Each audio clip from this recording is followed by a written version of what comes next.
अगर आप एक सुनसान जगह पे बैठे हो जहां आप और प्रकृति के बीच और कोई नहीं है, फिर थोड़ा अपने मन को शांत करो और सोचो कि तुम्हारे चारों तरफ कितने प्रकार के लोग हैं। आप गिनती करने लग जाओ तो पता नहीं, शायद बहुत टाइप के लोग मिलेंगे। अमीर, गरीब, middle class, higher class, lower class, lower middle class, फिर कुछ परेशान, कुछ शांत स्वभाव के लोग, कुछ दिन भर पैसे पैसे करते हैं, कुछ दिन भर फ्यूचर के बारे में ही सोचते रहते हैं, कुछ धार्मिक, कुछ अधार्मिक, कुछ आस्तिक, कुछ नास्तिक, ऐसे बहुत सारे। इन सब में से अगर हम एक कॉमन क्वेश्चन निकालें तो वो है अध्यात्म, स्पिरिचुअलिटी। जिंदगी जीने के लिए ये एक अहम भूमिका निभाता है। अब यहीं पे रुक जाओ, आज हमारा टॉपिक यहीं से शुरू होने वाला है। कुछ लोगों को मिर्ची लगने वाली है, कुछ लोग शायद मुझे गाली भी देंगे और कुछ लोग मेरी बात से सहमत भी होंगे।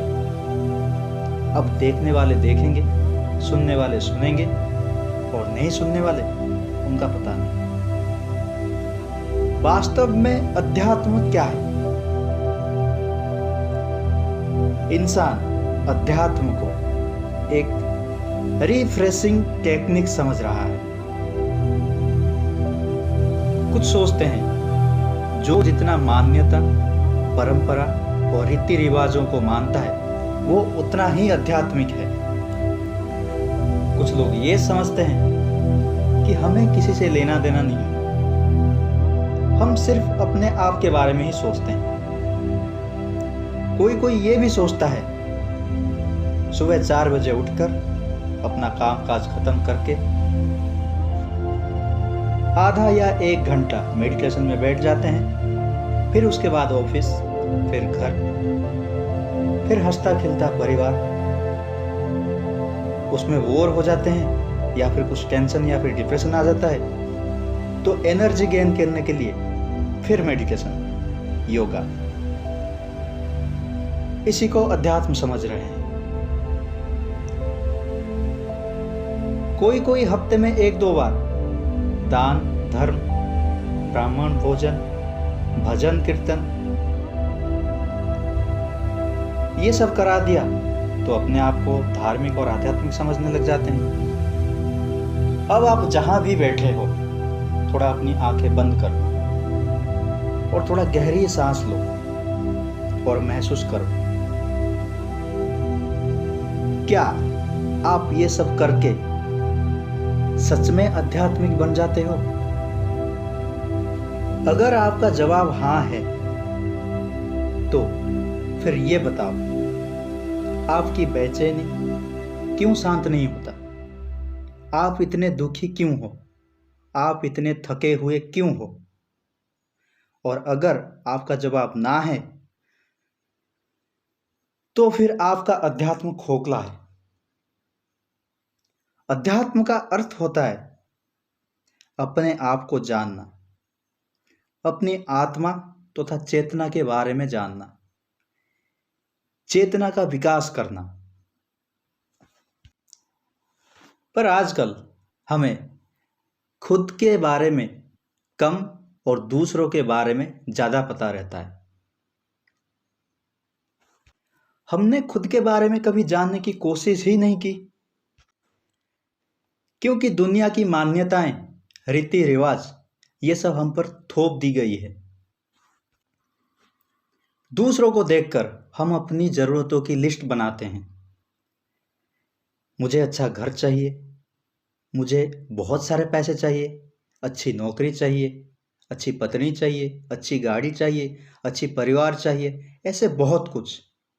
और इसी बीच में जो टेंशन और डिप्रेशन पैदा होता है, उससे बचने के लिए हम अध्यात्म का सहारा लेते हैं। और यही से शुरू होता है हमारे अंदर का दोगलापन।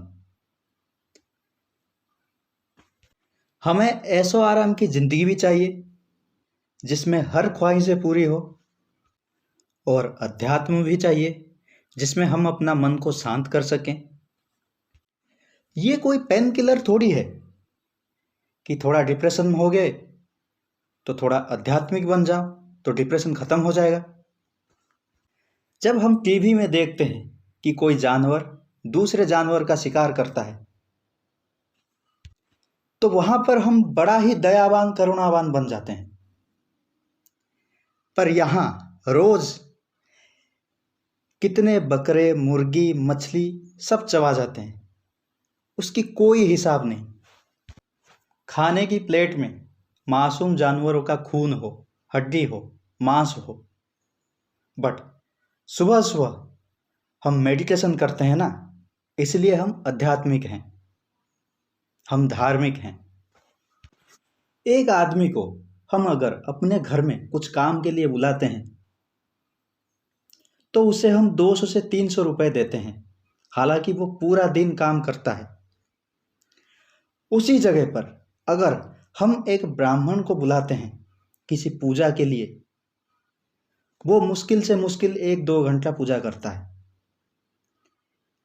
उसमें हम उसको नए कपड़े, अलग से खाना पीना और उसके साथ साथ 500 से 1000 रुपए देते हैं। ये क्या चल रहा है? ये सब किस लिए भाई? उसने ऐसा क्या कर दिया? कभी अपने आप को पूछा है आपने? ये सारे मिलकर हमें पागल बना रहे हैं ताकि अध्यात्म और धर्म के नाम पर इनकी दुकान चलता रहे। पूजा, हवन, रीति रिवाज से अध्यात्म तथा धर्म का दूर दूर तक कोई लेना देना नहीं है। ये बात जितनी जल्दी समझ जाओ उतना ही बेहतर है। यहाँ लोग जय श्री राम की नारा लगाकर अपने आप को धार्मिक भी बोलते हैं और दंगे भी करते हैं। अध्यात्म ये नहीं कि एक दिन उपवास रह जाओ और अगले दिन पेट भरकर बिरयानी खाओ। अध्यात्म ये भी नहीं कि दिन में 1-2 घंटा मेडिटेशन और योगा कर लो और दिन भर लगे रहो वही काम काज में, वही टेंशन में, वही डिप्रेशन में। अध्यात्म बहुत ऊंची चीज है, इसको समझना है तो फिर ये सब 2 कौड़ी के अध्यात्म को छोड़ना पड़ेगा। खुद को इन सब रस्मों रिवाजों से बाहर निकालना पड़ेगा।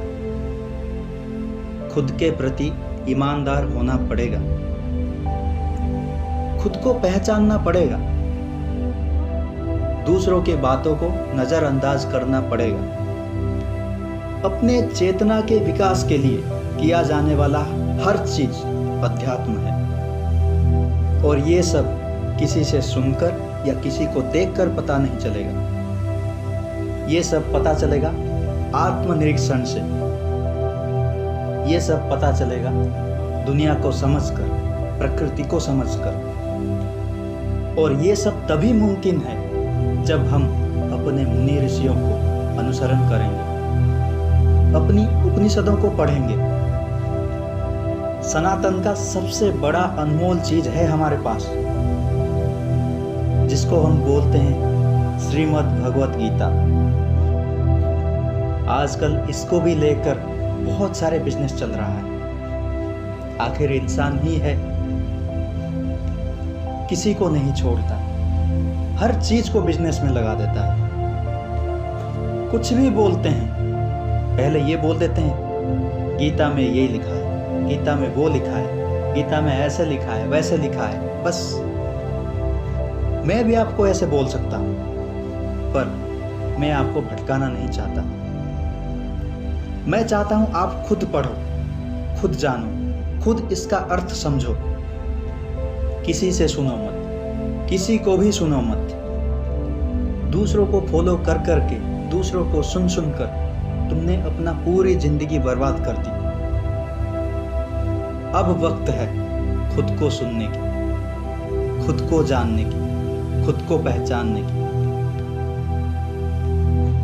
अध्यात्म इतना आसान भी नहीं है ना ही उतना मुश्किल, पर उसके लिए पहले सही चीज जानना जरूरी है। मेरी बात अगर थोड़ा सा भी समझ में आया तो सबको शेयर जरूर करना। आप लोग ही हो जिनके माध्यम से मैं ये सारी बातें सबके दिलो दिमाग तक पहुंचा सकता हूं। धन्यवाद।